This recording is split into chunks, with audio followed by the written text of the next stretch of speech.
Isaiah 36. In the 14th year of King Hezekiah, King Sennacherib of Assyria came up against all the fortified cities of Judah and captured them. The king of Assyria sent the Rabshakeh from Lachish to King Hezekiah at Jerusalem with a great army. He stood by the conduit of the upper pool on the highway to the fuller's field. And there came out to him Eliakim son of Hilkiah, who was in charge of the palace, and Shebna the secretary, and Joah son of Asaph the recorder.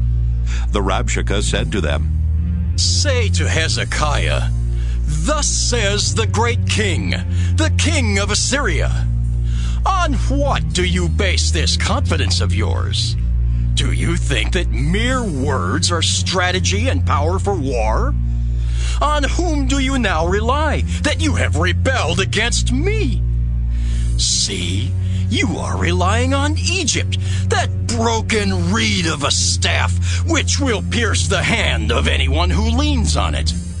Such is Pharaoh, king of Egypt, to all who rely on him. But if you say to me, We rely on the Lord our God, is it not he whose high places and altars Hezekiah has removed, saying to Judah and to Jerusalem, You shall worship before this altar? Come now, make a wager with my master, the king of Assyria. I will give you 2,000 horses if you are able on your part to set riders on them. How then can you repulse a single captain among the least of my master's servants when you rely on Egypt for chariots and for horsemen? Moreover, is it without the Lord that I have come up against this land to destroy it? The Lord said to me, Go up against this land and destroy it. Then Eliakim, Shebna, and Joah said to the Rabshakeh, Please speak to your servants in Aramaic, for we understand it.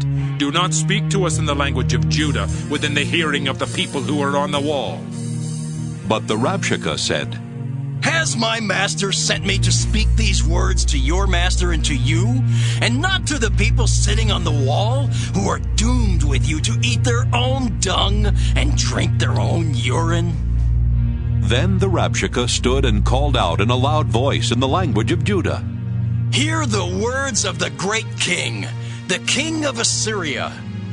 Thus says the king, Do not let Hezekiah deceive you, for he will not be able to deliver you.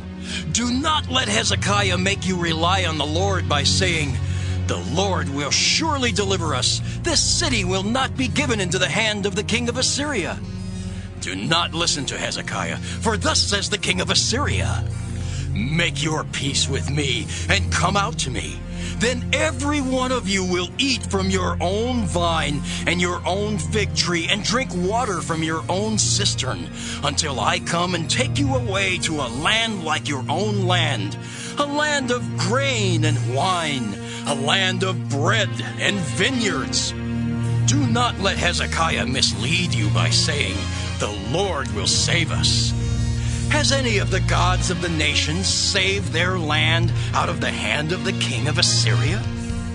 Where are the gods of Hamath and Arpad? Where are the gods of Sepharvaim? Have they delivered Samaria out of my hand?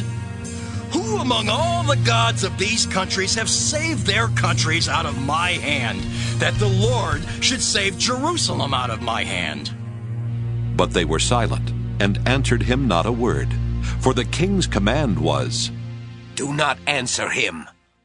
Then Eliakim son of Hilkiah, who was in charge of the palace, and Shebna the secretary, and Joah son of Asaph the recorder, came to Hezekiah with their clothes torn, and told him the words of the Rabshakeh.